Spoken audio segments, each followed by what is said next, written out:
Good evening, and welcome to Global Health Ministries 2021 Imagine Change Gala. My name is Doug Cox. I'm the Executive Director of GHM. Thank you so much for joining us tonight.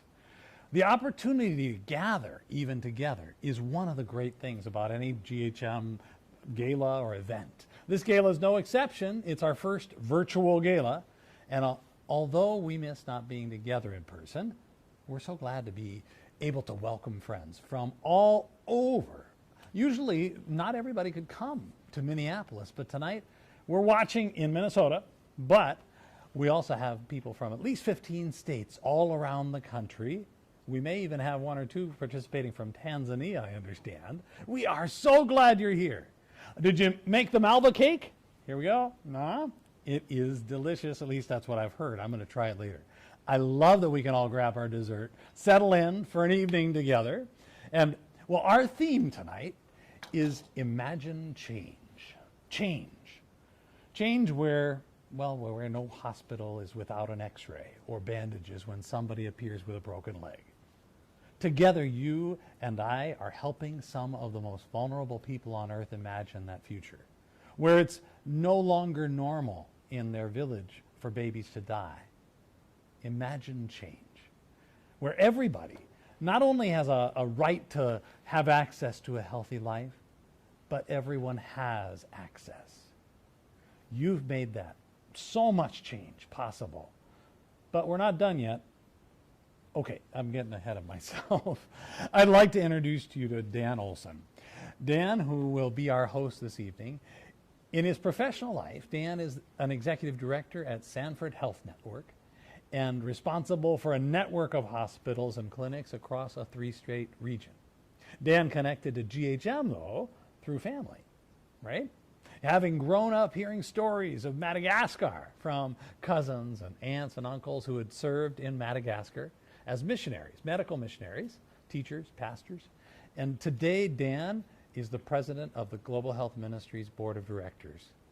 Dan, thank you. Thank you for saying yes to GHM and to leading us tonight. And so I'd love to ask you, why did you say yes to GHM? Well, thanks, Doug, for the welcome. It's great to be here. As you said, I've got family who go way back in the missionary world to Madagascar, and I have heard the stories and I had heard all of the experiences there. But I had a great mentor at Concordia College who told us at a certain point in our life we're going to have the resources and the time to give back, and that's where I am right now. That's where I'm in my life, and so when asked, I said yes, and I'm glad I did. And another yes that came just a couple years ago is when I was able to travel to Madagascar with a bunch of people in this room, and just had a great time and saw the impact that global health leaves on residents of the communities that we visited. I was so glad you went. That was awesome. We had so much fun together. Yeah, great. We have lots to do tonight. We have a great speaker, which you're going to hear from in just a little bit. We are going to watch the world premiere of a great video, which I was able to watch last night for the first time. And I know people in there, and I've been to those places, and I recognize them from the air. It was really cool. And we're going to raise some money. And our goal is $30,000. That seems like a lot, but we're already well on our way, and we'll be hearing more about that a little later. But first, just some thanks. We've got some thanks to give to some people. So, through this pandemic, through the past year, global health, hasn't missed a beat. I was, calling down here and checking and seeing how things were going, and the warehouse, while at times was kind of, a little adjustment, but boy, I tell you, we just kept things going. And so all the people who kept donations coming in, kept coming in and volunteering, we appreciate it so much. We've got a couple of big sponsors that we'd like to thank too. So the first sponsor we'd really like to thank, because they've been helping us for years, is M Health Fairview. They have partnered with us, giving us supplies, sending staff over here to volunteer. They have just been doing a great job, and we really want to thank them. The second sponsor is Pickering Energy, and Chip Pickering has been helping out with the solar system project in Liberia, and just doing a great job. So we really, really appreciate them helping out, being major sponsors. So make sure you think of them, and we really appreciate them. Mm-hmm.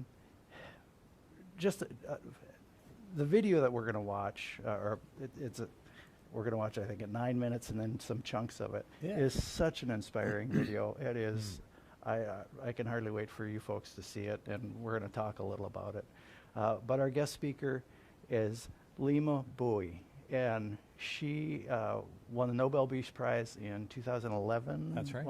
For her work in ending the civil war in Liberia.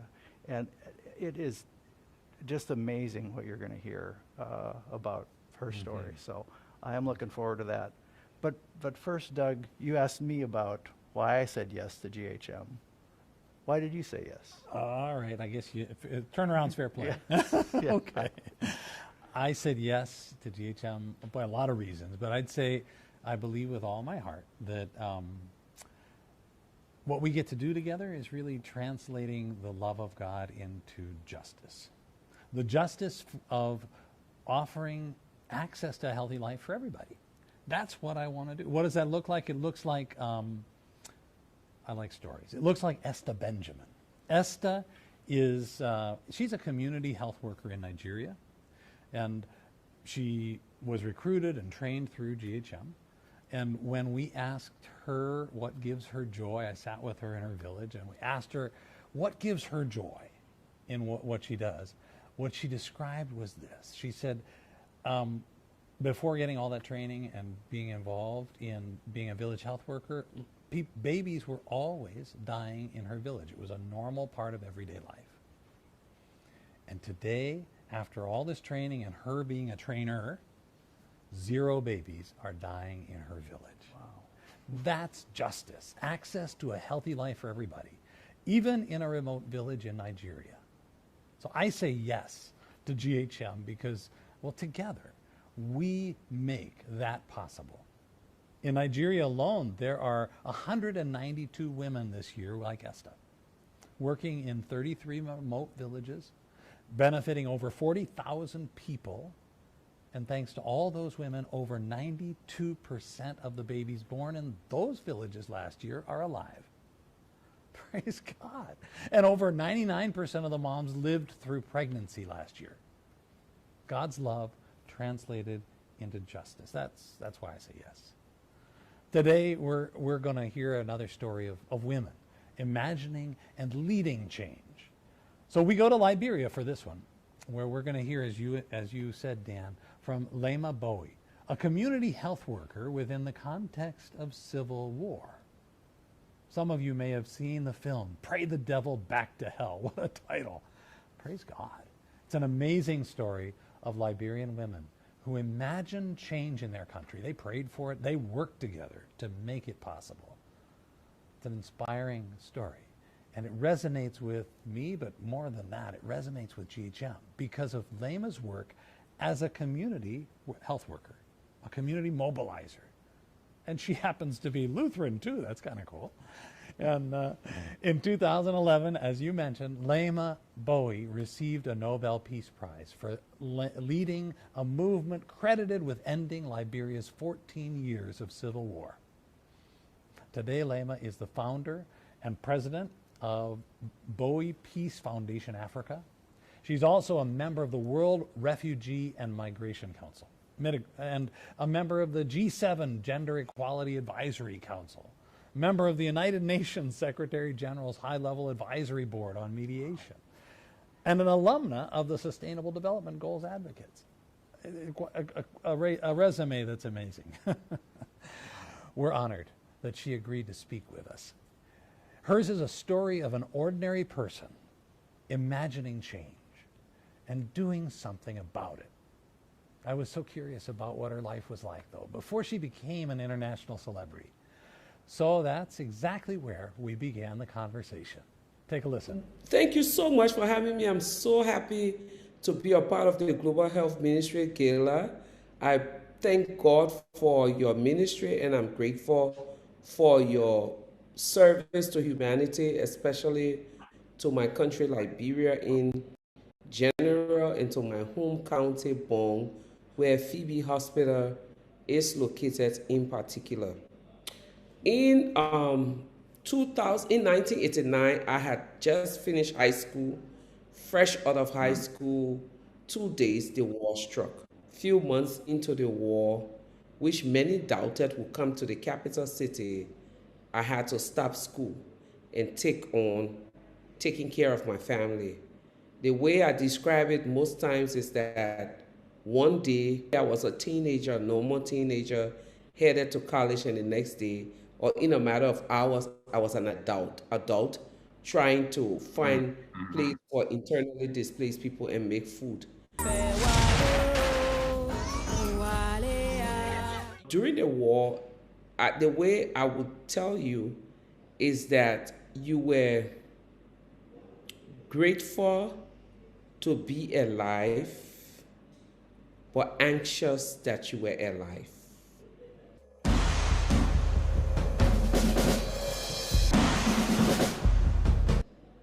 So you woke up in the morning and you're grateful to God that you made it through the night of the bullets and the bombings. But then again, in the midst of that gratitude was a lot of anxiety for the unknown. We didn't thrive, we didn't survive, we just existed. And you wake up, my mornings were waking up, we'll pray, and then it was time for me in particular, as a young 17-year-old girl, to walk through many checkpoints to go and search for food to bring back for a house filled with internally displaced people, including my mother, a young nephew and nieces, and younger siblings. That was the daily hassle. On a good day, you could go through the checkpoints without anything scary. On a bad day, you will see people being pulled off the line and executed publicly. On a really bad day, the missiles will fall and you all had to run outside and find a place for shelter. So when I talk about grateful to be alive but anxious that you were alive, that is the way I would sum up in hindsight the life that we lived during the war. By 93, I was doing community-based work in my neighborhood. By 2002, I had a glimpse of what life was in a space of activism. And by that time, I had started working with child soldiers.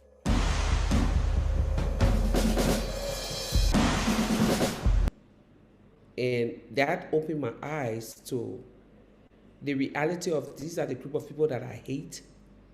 They were the ones who caused all of the problems. But then in engaging these young people, which was 1998, I learned that no, they were victims also. Because a lot of these young children had been left behind by their families. They were at the mercy of the fighters and the generals and the commanders. So it was rather difficult to imagine me working with them. But eventually, I started working with them, and my understanding shifted from blaming them to really getting to the place where I saw them as victims also. In the midst of working with these boys, I decided, let me meet their wives. Let me meet the girls who were brave to be sharing their beds or living in a home with them. And then I realized that a lot of these girls had been kidnapped by these very fighters or adopted when their villages were raided. And then they were also extremely violent, these girls. So as part of my work, I started dealing with them. I morphed from working with those groups into working with community women. And it was those group of people in 1999 who really made me to see that women can be agents of change. At first, I was just a case worker working with these victims and perpetrators, and not really thinking or positioning myself or seeing what I was doing as anything that would contribute to transforming Liberia. Sitting with these women, it opened my eyes to the fact that women have so much power and all of those different things. Then I heard about the Women Peace Builder program, and I was tasked to bring it to Liberia. When I brought that program called the Women Peace Building Network, the first thing we decided to do was to start something in 2001 called the POP, which is the Peace Outreach Project. And the Peace Outreach Project basically had one goal: to awaken the spirit in Liberian women that they too could contribute to transforming the nation in a peaceful way.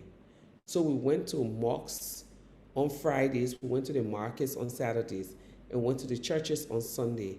And the general theme was Liberian Women Awake for Peace. And so when we went, we stood in these open gatherings, making it very clear to these women that yes, men make war, but women also had the power to make peace, and that we should allow them to make peace. So we started as maybe less than 20 people, and by the time we're ending 9 months later, we had recruited over 1,000 women. Then we decided to do training for this group of women. And as we did the training, then they said to work together to transform society. So we said, okay. Then they said, let's work on HIV. So we said, fine, because there was an HIV crisis that was really growing. And one day someone called and said, no, let's work on peace. And that's when we came together.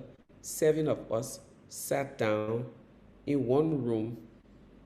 But in the midst of this, by 1990, by 2000, I had a dream that, just like this voice was saying to me, gather the women together to pray for peace. So I went to a pastor in the Lutheran church who was my boss, and I said to him, Reverend, I had this very peculiar dream that someone was telling me to pray for peace. But you know that my life is not straight.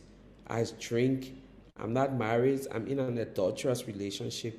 So I think you should call the women who are more Christian and tell them the dream, because I feel strongly that God is talking to us.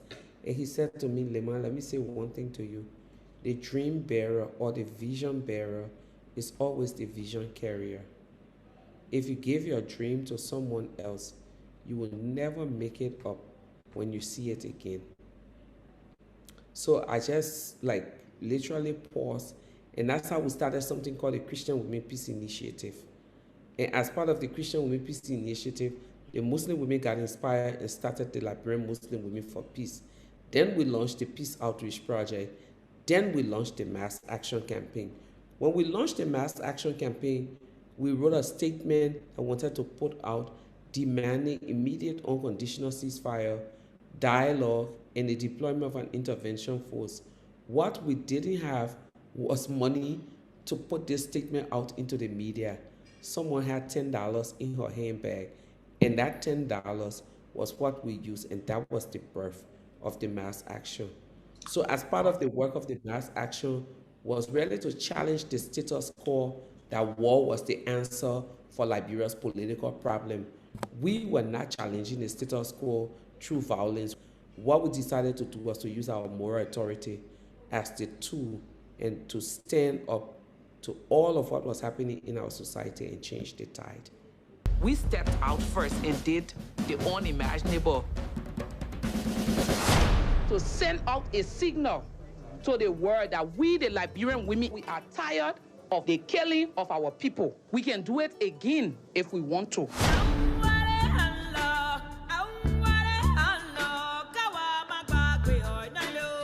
I want to here now gratefully acknowledge the powerful voice of women.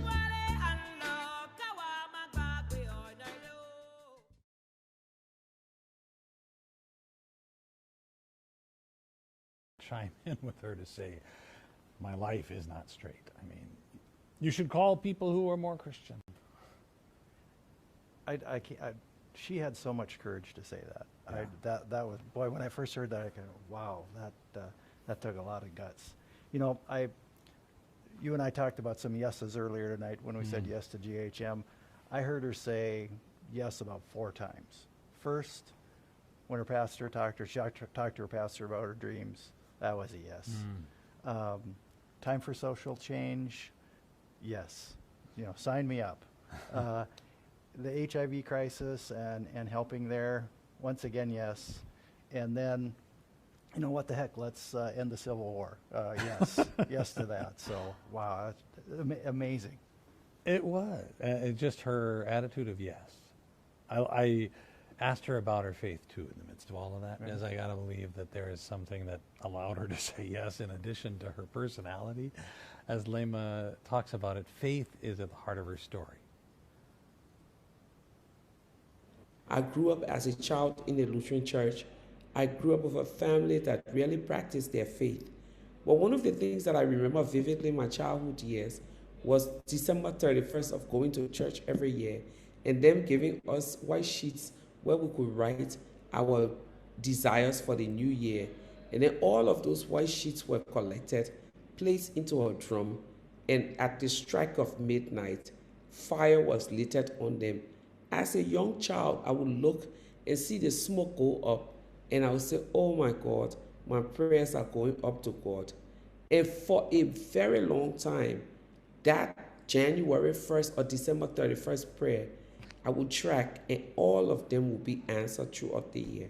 So that year when the war came, I was very glad that I knew God, and I said, if I pray, and I pray hard enough, but 1 year, 2 years, 3 years, and then I started getting angry at God. I was like, I can't pray to you, I can't do this, I can't do that. But then eventually when my life took a turn for the worse, I came back to God. And if you ask me to sit with God, it's right at the center of it all. At the core of my existence is God. If you ask me, where are you, Lema, with God? I say, I'm sitting on his lap. If you are trying to get him and you can't get him, just know that I'm the one holding him up. But I realize and I believe firmly that everything that I encounter was for such a time as this. All of my experiences, all of the challenges, all of the pains and whatever was for this moment. So when I even look at my work, I tell people I'm not an activist. It's not a day's job for me. What I am is I'm doing God's work. What it is for me is I'm heeding his call. So he's really in the midst of it all, yeah. You know, Doug, given her experience during the war, it's not surprising she gets angry at God. Yes. But I also appreciate, though, she got angry at God, but instead of that driving her away from faith, the experience didn't kill her faith, it deepened it. If you want to find Lema, she says, I'm sitting in the lap of God. All this was happening in the early 2000s. And then 2014 happened. Ebola appeared in Liberia, the same country that she'd just seen civil war. I asked Lema to tell us a little more about the time of Ebola. It was relevant for her too. There was a lot of doubt about the existence of Ebola. A lot of people thought it was a hoax and that the government was only doing this to get money from the international community.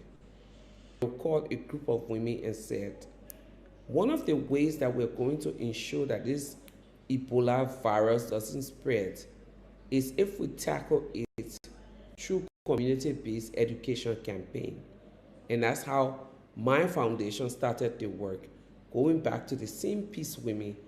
If I'm not mistaken, in those days, we started the Ebola work with about $2,000.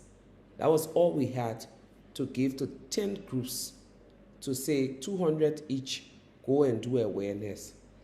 And then we used that $2,000 report to get more money. But by the time Ebola had ended, we had worked with over 390 groups, about 30 plus community-based radio stations, and thousands of communities had benefited not just from our education initiative, but from all of the different things.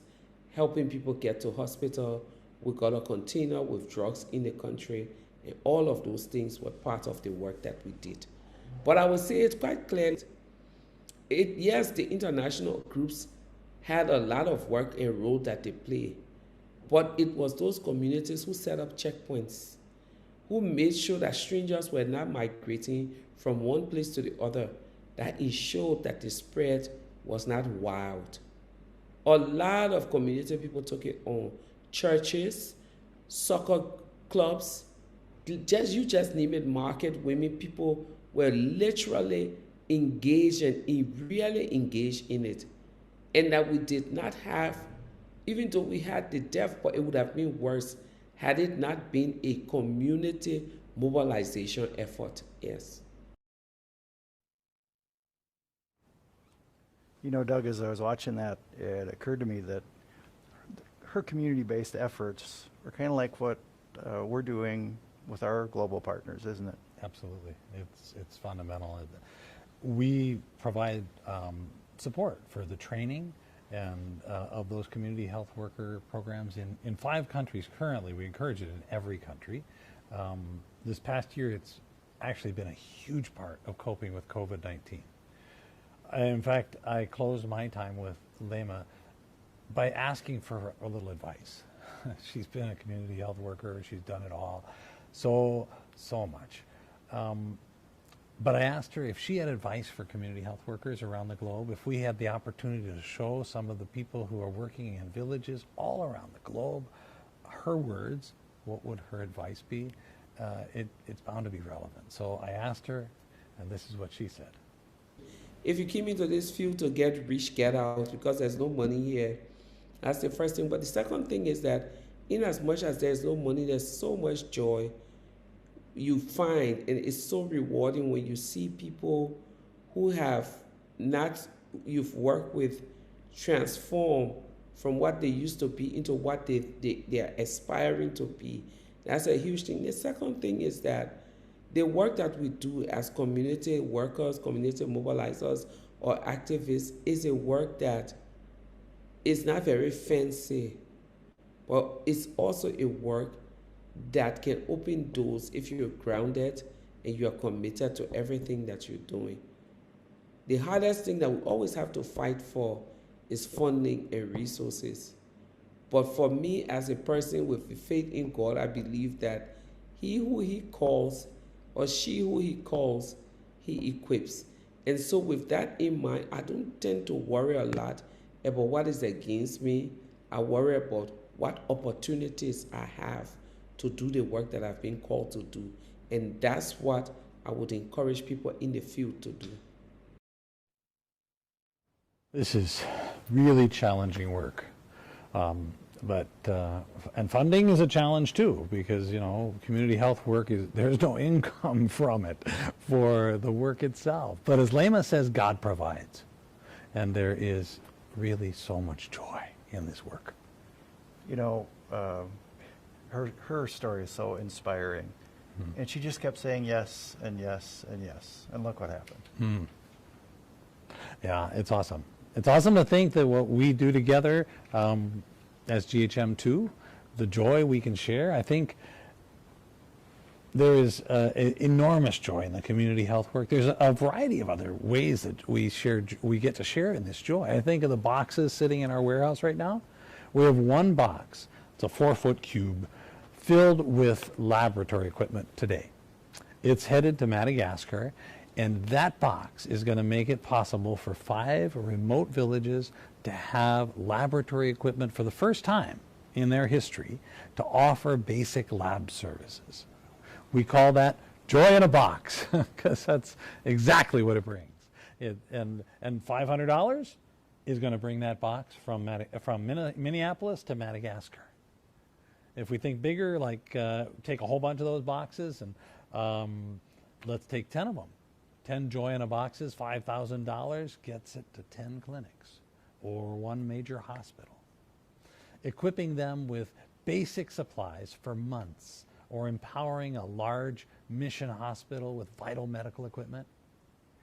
Just last week, quite literally, 40 of these joy in a box went out the door to Zimbabwe And praise God, it was such a joy to participate in this. We before we started, I gave my wife a tour of the warehouse. Yeah. We saw the boxes and pallets of Joy back there, actually, and we do send a lot of Joy boxes. But we do other things, don't we? We scholarships. I mean, we've talked about scholarships at board meetings. We talked about some. I think just last board meeting we talked about some training that we do. Absolutely. What is it? $500 can get 6 months of scholarship for a nursing student in multiple countries. And in countries like Madagascar, Ethiopia, Tanzania, we're sponsoring nursing students. And this creates wonderful possibilities for those students, but it also helps the schools and, of course, the people. Trains more people. And that's important because their knowledge and skills save lives. It's huge, especially where there simply aren't enough trained health workers. Medical financial aid, that's another way we help. We can share joy in many, many countries. For example, though, right now in South Sudan, just at the board last time, we passed some of the poorest and most vulnerable mothers are able to receive doctor-assisted delivery in a Lutheran mission clinic with the help of funding for GHM. For 5 months in South Sudan, it only costs about $100 to make this possible. For 5 moms, not for, yeah, wow. So, funding all this takes some money, and it's a struggle sometime. But that's what we're here tonight to do, is to raise some money. Yeah. So you knew this was coming. You knew we were going to ask you to get out your checkbooks and your credit cards pretty soon. And so you've got an opportunity to give online right now. Send us a check, and I think we're going to kind of go through the how-tos of that. Yeah, absolutely. So let me do that. Okay, just a moment. I am going to take a break. And something I love is about this online gala is that we can watch how we're doing live. If you can't see it already on your screen, I'm going to show you on my mouse, on my phone. I just take this and I'm going to do what you can see on your screen and how you can get live updates over the next 20, 30 minutes. So first of all, we're going to go to the website, and it looks like this when you get there. What you're going to do is see the screen. When you scroll a little down below where you see me talking, you'll see a thermometer, and that'll tell you where we are. I think we're over 50% already towards our goal tonight. And if you'd like to, you can go up to the top of the screen and click on Donate at the top, and it'll open a donate page. You get to hover over any amount, so feel free to just click on $500 and thank you. That would be fabulous. Or you could pick any amount. You can even type in your own amount, and just to the right of it, you can hit checkout when you're ready. After you've checked out, click on back, go up to the top of the screen, click on home, and you'll come right back to the gala to join us and be a part of all that we're going to continue with fun and stories and inspiration. That's what it's all about.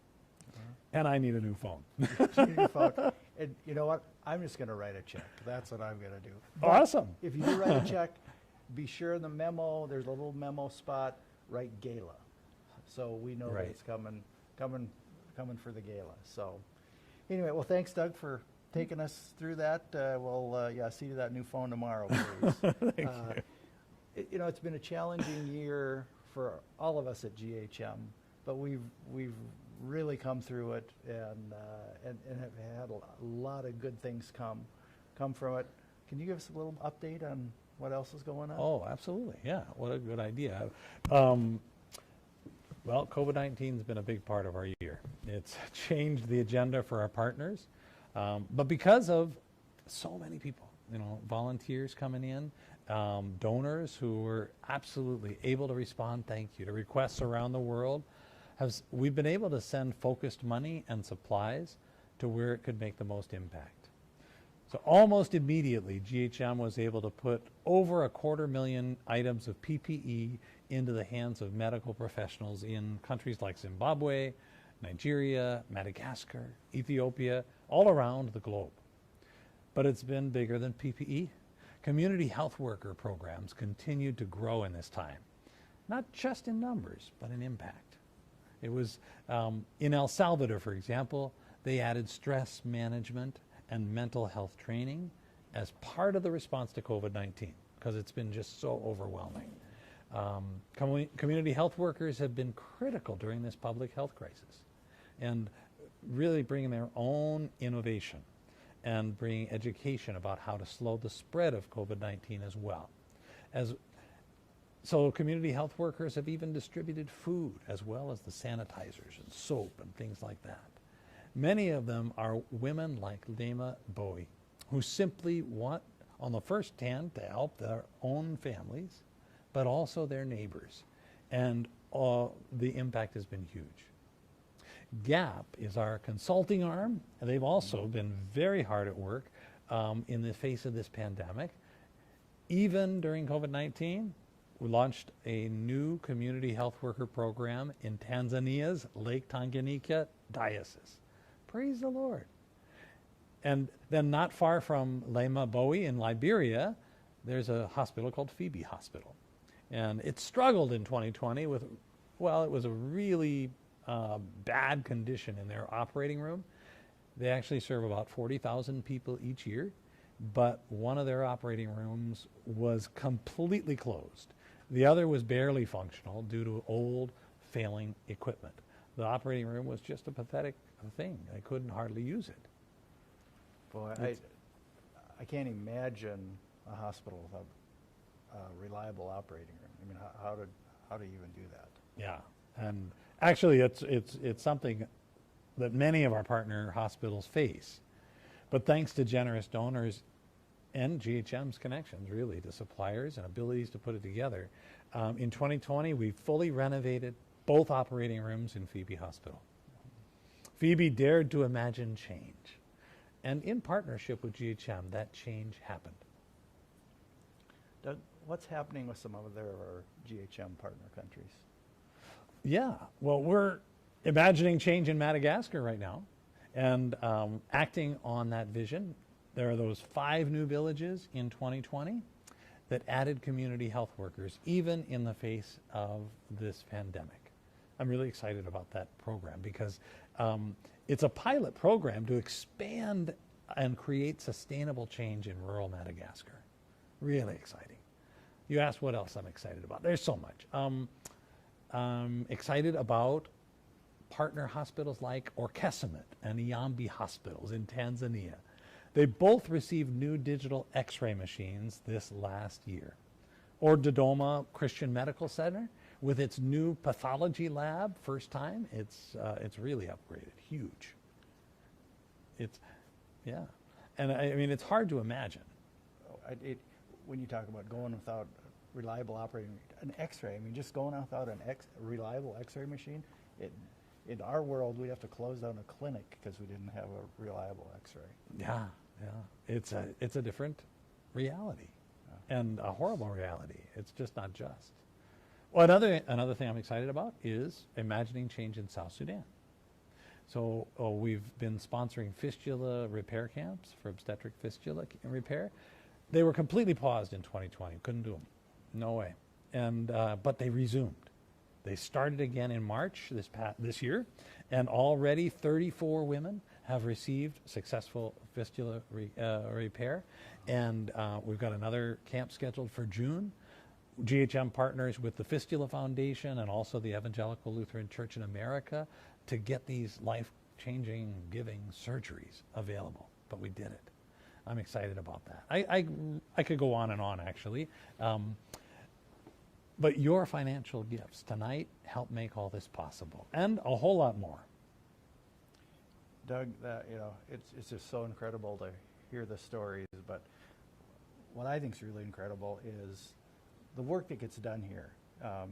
This is a big building, and you guys do lots of stuff, but you do it with like 10 staff. It's just, and you impact, 1 million people. That's amazing. That's amazing. The amazing part, we do have a fantastic staff. I'm definitely bragging about our staff, but we could not do it without the core, which is our volunteers. So many dedicated people who volunteer and donate to GHM. Even during the pandemic, when people couldn't get out, there were so many people who came. People would stop by, you can't see it, but right outside this door, to pick up unsorted stuff, take it to their house, sort it out, get it all just right, and then drop it off at our door again. And it helped. Oh my goodness, it helped. We hardly miss a beat in COVID-19. We've continued to ship, and over and over and over again. Wow, yeah, that's incredible, and it's something to celebrate.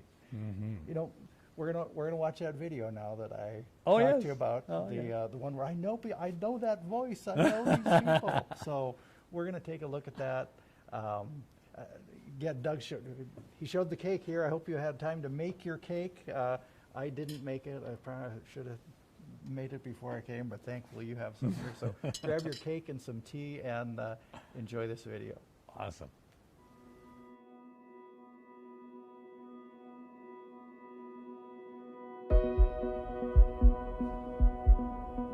Imagine change.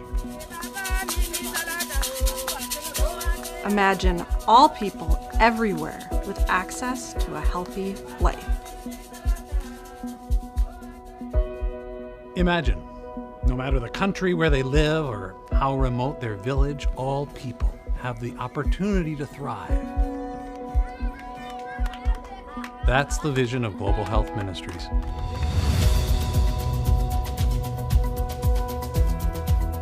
Global Health, in essence, is a grassroots organization supporting our Lutheran partners overseas, both in projects, supplies, and general encouragement. I like to say we encourage faith-based delivery of science-based care. In the low and middle income countries where we partner, most people never ever see a healthcare facility because it's not accessible, it's too far away, or it's unaffordable. The supplies that are there and the staff that are in those facilities are overwhelmed. That's the norm. They don't have enough supply, they don't have enough to adequately meet the needs. What we are trying to do is to partner with the local community to promote health with medical equipment and supplies, with support for community-based efforts, and with expert consulting. So Global Health Ministries, we are working in 13 countries now. The partners that we have in those 13 countries, they impact the lives of over 1 million people each year.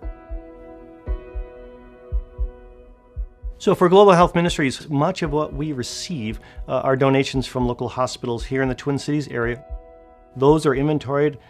Our inventory goes out to the partner overseas. They make a request, and then it's a day of celebration where we start loading all of those items in the container.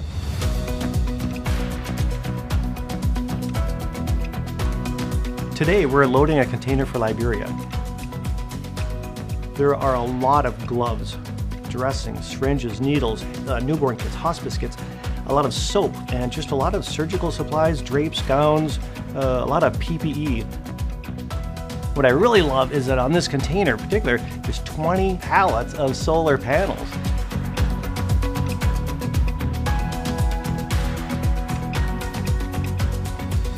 This ministry would not exist if it weren't for volunteers. In 2019, we had over 2,000 volunteers that made this ministry happen. I love coming here. I've been here almost over a year, and I love coming here and doing this work. I do baby kits for, newborn babies for when so they could take to the hospital and give it to the mothers after they have their babies. I just love it here. I'd rather be here than anywhere else. I think every volunteer wants to know that they're making a difference, and I think Global Health does that for them, or it sure does for me. If I see that I'm putting together a kit and I know that it's going to be in a container that's going to go and be given to a mother somewhere else in the world, that's huge. And the reason you keep coming back is because it warms your heart. It's what little I can do to maybe help somebody else. For many health professionals that we get to give supplies and equipment to, this is the difference between life and death. These are life-saving supplies and equipment put in the hands of professionals who can use them. The supplies that we're talking about, many of them would never get to our organizations, or they'd be left with supplies that are 20 to 30 years old. It's very difficult to do general surgery with a blunt scissors. We're on a journey with our brothers and sisters around the world, together in Christ, to discover how to give access to a healthy life to everyone.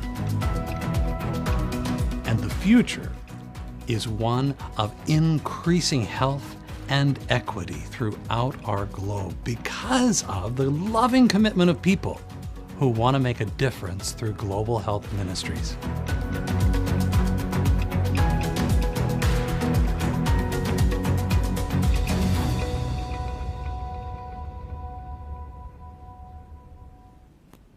Inspiring, right? So now we've come to a giving moment, and we're going to invite Donna Wright to join us. Donna is zooming in from Rhode Island, I think. She's doing some business out there. There she is, waving, hey, Yeah. So Donna, she's been a volunteer missionary in Madagascar. She is a great nurse consultant. She's been a board member for years.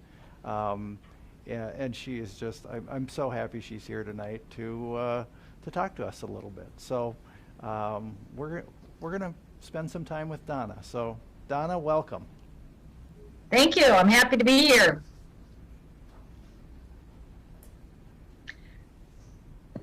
So I am coming to you live from Rhode Island. I am a hospital consultant, so this year has been fun to really get out there and work with different hospitals, and I'm upskilling staff all over the place, and so that's what I'm doing right now. So, okay, so you were asking some questions about why we say yes to Global Health Ministries. So here's what I will tell you for that. I've been a part of Global Health Ministries since the beginning. When I was a young nurse, 22 years of age, fresh out of nursing school, I wanted to save the world, and I realized that that was a pretty hefty goal. But I hung around with some people, like many of you have as well too, that exposed me to global health.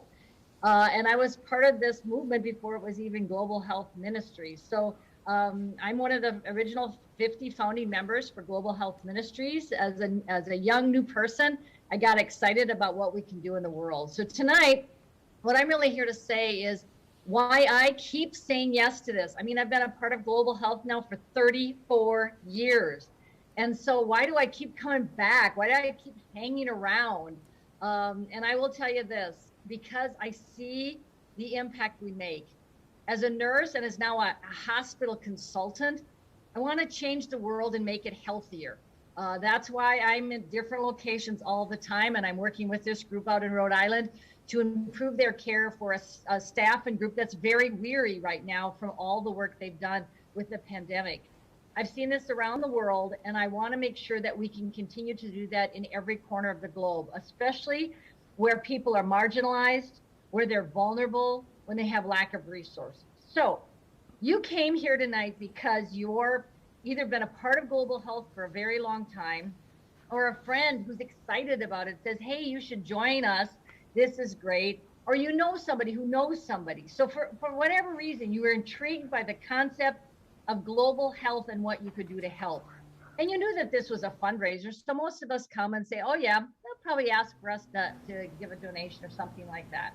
So right now, what I'd like for you to do is think of whatever that number was in your head and say, okay, I would be willing to give something, but I'm going to put out a challenge, because here's what I've learned is that the donation of money or time or resources that we give go a lot further than I ever dreamed of. As a healthcare professional, where costs are always on our mind, the monies and the things that we pull together for global health and through our Global Health Ministries goes a long way. So here's my challenge to you tonight. Whatever that number that you have in your head that you say, yeah, I'd be willing to give, put a 0 after it. Put a 0 after it. Add one more 0 and see what happens.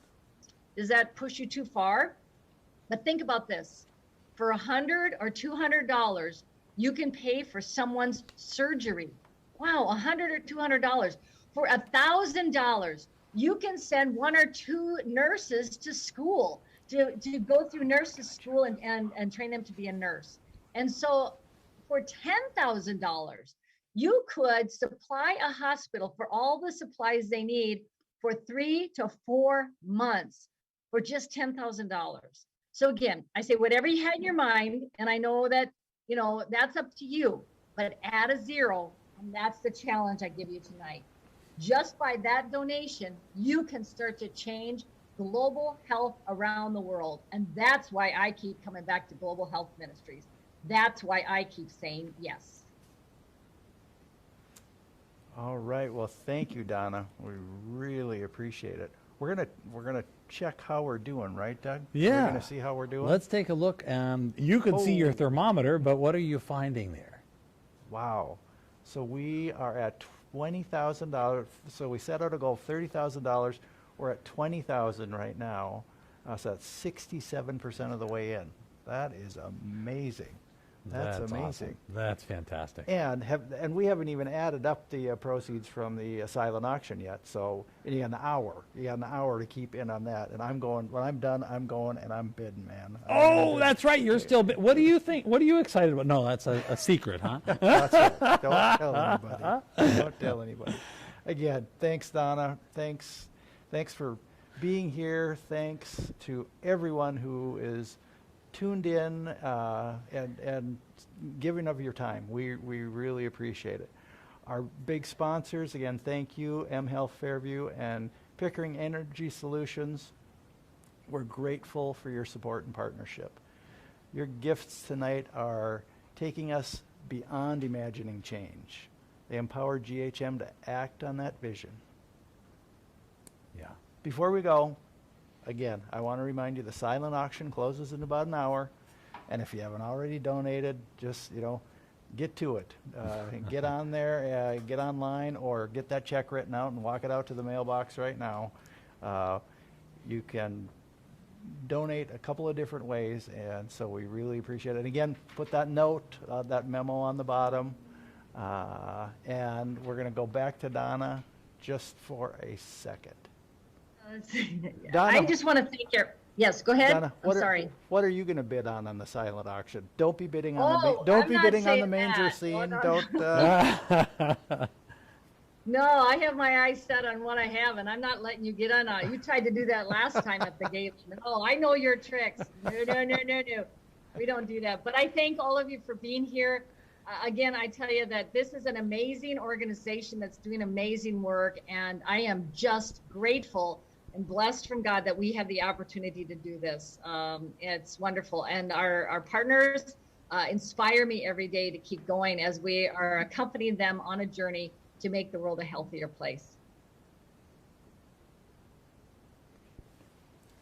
Well, hey guys, how are you? Ashley, what have you got for us here? Hi, I'm Ashley, social media coordinator.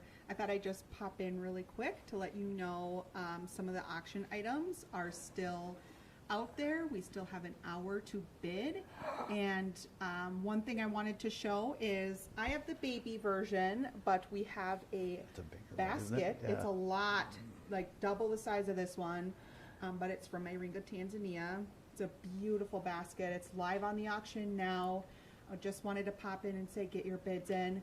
There is also a 3-night stay at the Red Lodge in Montana.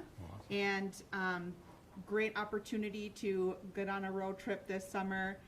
One more thing I wanted to bring up is that there is a dinner from world-renowned chef, and that's live on the auction as well. So I just thought I'd pop in and say, go get your bids. We still have an hour left. Enjoy, and good luck. Fantastic. Oh, it'll be fun. I'm bidding, and Doug's phone is dead, so he's not going to be overbidding us. So. I'm gonna have to log in some other way.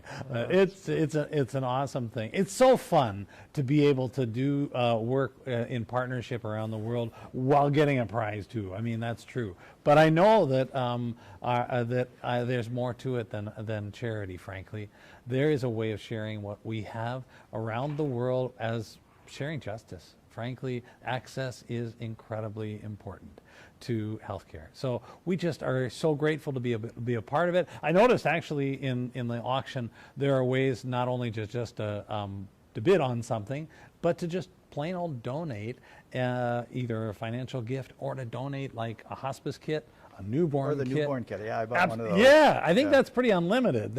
We ran out of a bunch of them, and then I think our director of communications put on, Kim, a whole bunch more. So you can always, we actually sent out over 10,000 baby kits most years, and hospice kits a few fewer, but still thousands. So there really honestly isn't a limit to how many of those could be sponsored.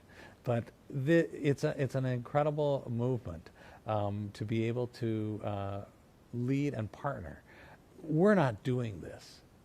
Our partners are working, and we're empowering them by building their capacity. It ought to be there for them otherwise, and yet we can partner with a little bit of what we've got to share and make that capacity possible around the globe. So I just want to thank you. Thank you for being here tonight. Well, and I want to thank you too. You know what you are doing tonight through your support makes it so much. It impacts so many people so incredibly, and we next year hope to see you in person.